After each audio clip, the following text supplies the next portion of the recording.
ఓం శ్రీ ఆంజనేయాయ నమః.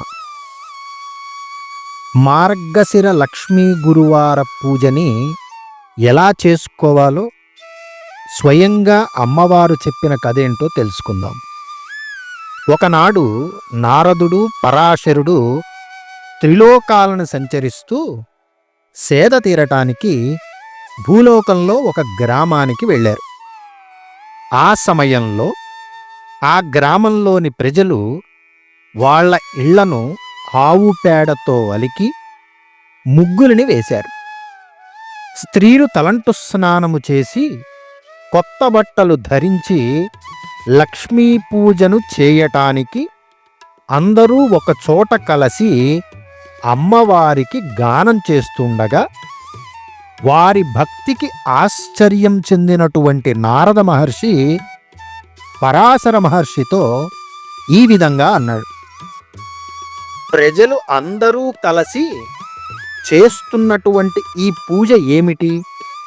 నాకు ఈ పూజ గురించి తెలుసుకోవాలని కుతూహలంగా ఉన్నది. దీని గురించి వివరించమని నారదుడు పరాశరుణ్ణి అడుగగా అప్పుడు పరాశరుడు మార్గశిర మాసంలో వచ్చే గురువారం నాడు లక్ష్మీ పూజ, ఈ పూజకి చాలా మహత్వం ఉన్నది. ఈ మాసంలో ఈ పూజ చాలా విశిష్టమైనది కూడా, లక్ష్మీదేవికి ప్రీతిది అని పరాశరుడు వివరించాడు. అప్పుడు నారద మహర్షి, ఈ పూజ ఇంతకుముందు ఎవరైనా చేశారా? వారు ఏ ఫలితం పొందారో వివరింపమని అడుగగా అప్పుడు పరాశరుడు ఈ విధంగా చెప్పసాగాడు. ఒకనాడు లక్ష్మీవారం విష్ణు పాదాలను సేవిస్తూ లక్ష్మీదేవి స్వామివారితో, ఈరోజు మార్గశిర లక్ష్మీవారం, ప్రజలు నా వ్రతం చేసే రోజు, మీరు గనక అనుమతి ఇచ్చినట్లయితే నేను భూలోకానికి వెళ్ళి వారిని అనుగ్రహిస్తాను అని అడుగగా శ్రీ మహావిష్ణువు సరేనని ఒప్పుకోగా లక్ష్మి భూలోకానికి బయలుదేరింది. ఒక ముసలి స్త్రీ వేషంలో ఒక ఇంటికి వెళ్ళి ఆ ఇంట్లో ఉన్న ఒక అవ్వను చూసి, అవ్వ, ఈరోజు మార్గశిర గురువారము, లక్ష్మీ పూజ, ఇల్లు గోమయంతో అలికి ముగ్గు పెట్టలేదేంటి అని అడిగింది. అప్పుడు ఆ అవ్వ, ఈ వ్రతం ఏమిటి? ఇది ఎలా చేయాలి? నువ్వు గనక నాకు చెప్పినట్లయితే నేను ఆచరిస్తాను అని అనగా, ఈ మాటలకి మారువేషంలో ఉన్న లక్ష్మీదేవి చాలా సంతోషించి ఆనందముతో లక్ష్మీదేవి పూజను ఏ విధంగా చేసుకోవాలో చెప్పింది. సాక్షాత్తు అమ్మవారు చెప్పినటువంటి పూజా విధానము. మార్గశిర గురువారం ఉదయాన్నే నిద్రలేచి గోమయంతో ఇంటిని అలికి ముగ్గులు వేయాలి. కొత్త పాత్రను తెచ్చి దానిని కడిగి దానికి వివిధ రకాల ముగ్గులతో, పూలతో, బొమ్మలతో అందంగా తయారు చేయాలి. శుభ్రంగా స్నానం చేసి ఒక పీఠాన్ని ఏర్పాటు చేసుకోవాలి. ఆ పీఠాన్ని కడిగి పసుపు రాసి ముగ్గులతో బొట్లతో అలంకరించి కొత్త ధాన్యాన్ని ఆ పీఠం పైన పోయాలి. దాని మీద కొలత పాత్రను ఉంచి పసుపు నీటితో కడిగినటువంటి ఒక్కలను అక్కడ ఉంచాలి. తెల్ల ధాన్యాన్ని ఈ మాసంలో ఈ విధంగా కొలవటం అనేది ఆచారము. మనసులో కోరిక అమ్మవారికి చెప్పుకుని కొద్దిగా తెల్ల ధాన్యాన్ని కొలత పాత్ర మీద పోయాలి. ఎర్రటి వస్త్రాలను ధరించి మరియు ఎర్రటి వస్త్రాన్ని ఆ పీఠం పైన ఉంచి ఎర్రటి పూలతో లక్ష్మీదేవిని అలంకరించి దీపారాధన చేయాలి. అమ్మవారిని పూజించి నేతితో చేసినటువంటి పిండి వంటలను మాత్రమే అమ్మవారికి నివేదన పెట్టాలి అని లక్ష్మీదేవి అవ్వతో వివరించింది. ఇక రెండవ పూజా విధానము. అవ్వా, ఈ విధానం చాలా సులభమైనది. మార్గశిర శుక్ల దశమి గురువారం వచ్చిన రోజు గనక నిష్ఠతో ఈ వ్రతాన్ని గనక చేసినట్లయితే ఫలితం సులభంగా వస్తుంది. చెడు ఆలోచనలు దూరం పెట్టి 10 మందిని పిలిచి ఈ వ్రతం చేసుకుని పసుపు కుంకాలు పంచిపెట్టినట్లయితే లక్ష్మి ఎల్లప్పుడూ ఆ ఇంట్లో ఉంటుంది. ఈ వ్రతం చేయటమే కాకుండా మరిన్ని ఆచరించాలి అని అవ్వతో లక్ష్మీదేవి ఈ విధంగా చెప్పసాగింది.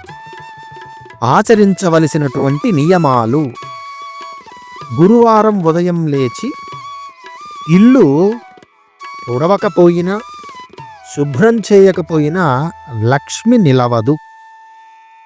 ఏ స్త్రీ అయినా సరే ఈ మార్గశిర గురువారం నాడు మడి వస్త్రాన్ని కట్టుకుని వంట చేసి పూజ చేస్తుందో ఆ ఇంట్లో లక్ష్మి స్థిరంగా ఉంటుంది.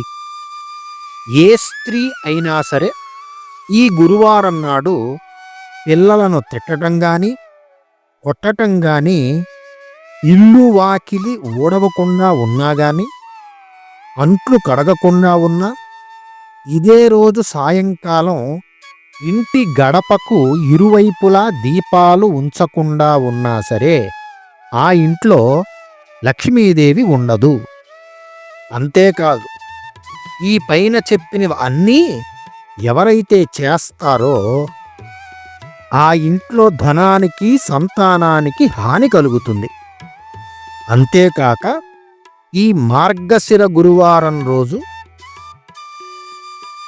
ఉడకనటువంటి పదార్థాలు గాని నిషిద్ధ పదార్థాలు గాని తింటే మరియు అశుభ్ర ప్రదేశాలలో తిరిగిన మరియు అత్తమామలను దూషించిన సేవించకపోయినా ఆ ఇంట్లో లక్ష్మి అడుగు కూడా పెట్టదు. భోజనం ముందు తరువాత కాళ్ళు చేతులు ముఖము కడగని వారి ఇంట్లో లక్ష్మీదేవి ఉండదు. అంతేకాక ఇతరులతో మాట్లాడుతూ ప్రతి మాటకు అకారణంగా గాని అసందర్భంగా గాని మాట్లాడినా అరచినా నవ్వినా సరే అక్కడ లక్ష్మి ఉండదు. ఏ స్త్రీ అయితే ఈ 4 గురువారాల నాడు దాన ధర్మాలు పూజలు చేయదో మరియు భర్తతో గొడవ పడుతుందో ఆ స్త్రీ పాపాత్మురాలిగా జీవిస్తుంది. ఈ విధంగా లక్ష్మీదేవి ఆ ముసలి అవ్వకు ఈ నియమాలను చెప్పి ఆ గ్రామంలో ఉన్నటువంటి ప్రతి ఇల్లు చూడటానికి అమ్మవారు బయలుదేరి వెళ్ళినది. అదే సమయంలో ఆ గ్రామ స్త్రీలంతా నిద్రలోనే ఉండటం చూసి లక్ష్మీదేవి అసహ్యించుకున్నది. ఆ ఊరు చివరకు వెళ్ళింది.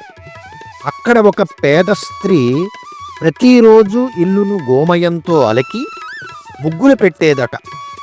ఆ ముగ్గులను బియ్యపిండితో వేసి లక్ష్మీదేవి పాదాలను వేసి లక్ష్మీదేవి విగ్రహం వద్ద నిత్యము దీపాన్ని పెట్టి ధూపాన్ని వేసి నైవేద్యాలు పెట్టేది. మరియు పద్మాసనంలో కూర్చొని నిత్యము లక్ష్మీదేవిని ఆరాధించేది. ఆమె భక్తికి మెచ్చినటువంటి లక్ష్మీదేవి ఆమె ఇంట పాదం మోపింది. ఓ భక్తురాలా, నీ భక్తికి మెచ్చాను, వరం కోరుకోమనగా ఆ స్త్రీ ఆశ్చర్యపోయి, అమ్మా, నాకు ఏ కోరిక లేదు అన్నది. అప్పుడు లక్ష్మీదేవి, నేనే నీకు వరాలు ఇస్తున్నాను. నీవు జీవించి ఉన్నంత వరకు సిరి సంపదలతో ఉంటావు. నీ మరణము తరువాత వైకుంఠాన్ని చేరతావు అని వరాన్ని ఇచ్చింది. ఇంతటి మహిమాన్విత పూజ కాబట్టే ఈ విధంగా మార్గశిర లక్ష్మీ గురువారాల నాడు లక్ష్మీదేవిని గనక పూజించినట్లయితే అష్టైశ్వర్యాలు ప్రాప్తిస్తాయి అంటూ పరాశరుడు నారదుడితో ఈ విధంగా చెప్పాడు. అంతేకాక పూజ చేస్తూ ఉన్నప్పుడు చదువుకోవలసిన మంత్రము ఓం లక్ష్మీదేవ్యై నమః. ఈ మంత్రాన్ని గనక 108 సార్లు గనక జపించినట్లయితే ఆయురారోగ్యాలే కాక అష్టైశ్వర్యాలు ప్రాప్తిస్తాయని శాస్త్రము. మరియు ఈ మార్గశిర గురువారాలు మొత్తము ఈ 5 గురువారాలలో ఏమేమి నివేదన చెయ్యాలి అంటే, 1వ మార్గశిర గురువారం నాడు అమ్మవారికి పూజ చేసి పులగాన్ని నివేదన చెయ్యాలి. 2వ మార్గశిర గురువారం నాడు అమ్మవారికి పూజ చేసి అట్లను నివేదన చెయ్యాలి. 3వ మార్గశిర గురువారం అప్పాలు కానీ పాయసాన్ని కానీ నివేదన చేస్తే మంచిది. 4వ గురువారము గారెలు నివేదన చెయ్యాలి. ఇక చివరి గురువారం నాడు అమ్మవారికి పూర్ణం బూరెలు నివేదన చెయ్యాలి అని శాస్త్రములో ఉన్నది. సర్వే జనాః సుఖినో భవంతు.